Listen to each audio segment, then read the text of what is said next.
हम डिस्कशन कर रहे हैं हिंदू उत्तराधिकार अधिनियम 1956 और इसमें है टोटल 4 अध्याय हैं और कुल 31 धाराएं हैं इसमें, और ये एक्ट नंबर 30 है।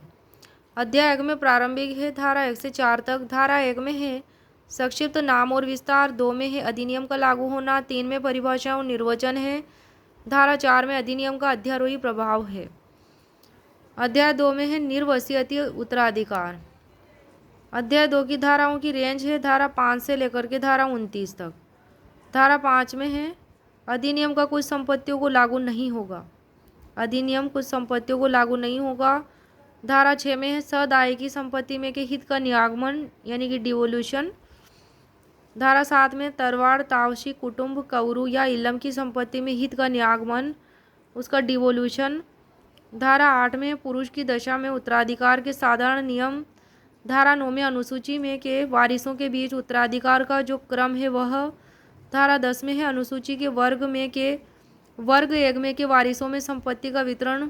धारा 11 में है अनुसूची के वर्ग 2 में वारिसों में संपत्ति का वितरण। धारा 12 में है गोत्रजों और बंधुओं में उत्तराधिकार का क्रम। धारा 13 में है डिग्रियों की संगणना। धारा 14 में है हिंदू नारी की संपत्ति उसकी आत्यंतिकतः अपनी संपत्ति होगी। धारा 12 में है हिंदू नारी की दशा में उत्तराधिकार के साधारण नियम। धारा 14 में क्या है, सेक्शन 14 में कि हिंदू नारी जो है उसकी संपत्ति उसकी एब्सोल्यूट प्रॉपर्टी होगी।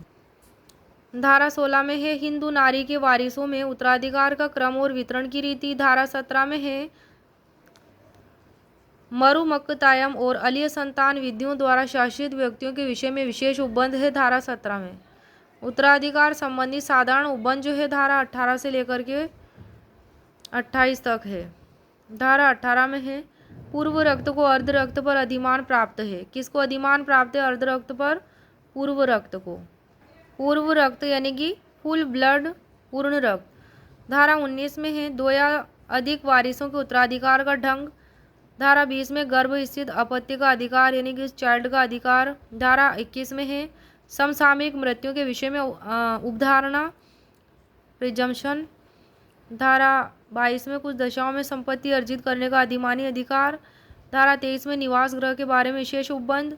धारा 24 में पुनर्विवाह करने वाली कुछ विधवाएं विधवा होने के नाते विरासत प्राप्त न कर सकेंगी। धारा 25 में हत्या करने वाला निरहरित होगा, डिस्क्वालीफाई होगा उत्तराधिकारी बनने से। और धारा 26 में समपरिवर्तितों के वंशज निरहरित होंगे। धारा 27 में उत्तराधिकार जबकि वारिस क्या हो, डिस्क्वालीफाई हो, निरहरित हो।